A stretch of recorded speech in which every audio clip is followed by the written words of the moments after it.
زندگی میں کبھی مت کرنا۔ اگر تم عبادت نہیں کر سکتے تو گناہ کرنا بھی چھوڑ دو۔ جو دکھ دے اسے چھوڑ دو، مگر جسے چھوڑ دو اسے کبھی دکھ مت دینا۔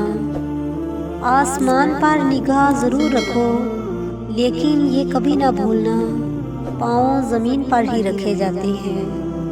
3 باتیں اپنے چہرے پر کبھی عیاں مت ہونے دینا۔ پہلا درد، دوسری خوشی، تیسری منزل۔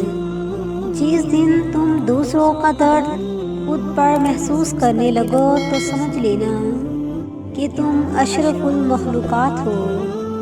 خطرناک وہ ہوتے ہیں جو اندر سے بدصورت ہوتے ہیں۔ چہروں کی بدصورتی کسی کو نقصان نہیں پہنچاتی۔ اپنے ہاتھ سے کی ہوئی نیکی اور دوسروں سے سرزد ہونے والے گناہ کا تذکرہ کسی سے نہ کرو، یہ تمہارے کردار کا امتحان ہے۔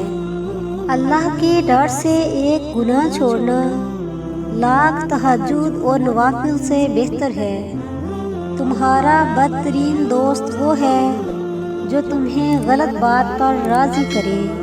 جب اللہ کسی سے ناراض ہوتا ہے تو اسے ایسی چیز کی طلب میں لگا دیتا ہے جو اس کی قسمت میں نہیں ہوتی۔ اپنے ذہنی آرام کے لیے ہر چیز کو مختصر کرنا سیکھیں۔ الفاظ، احساسات، خواہشات اور لوگ۔ بھروسہ کرنے میں بہت احتیاط کیجیے، کیونکہ شیطان بھی پہلے فرشتہ ہوا کرتا تھا۔ جب لوگ تمہیں تکلیف میں اکیلا چھوڑ دیں تو جان لو اللہ تعالیٰ تمہیں بہت جلد کامیابی عطا کرے گا۔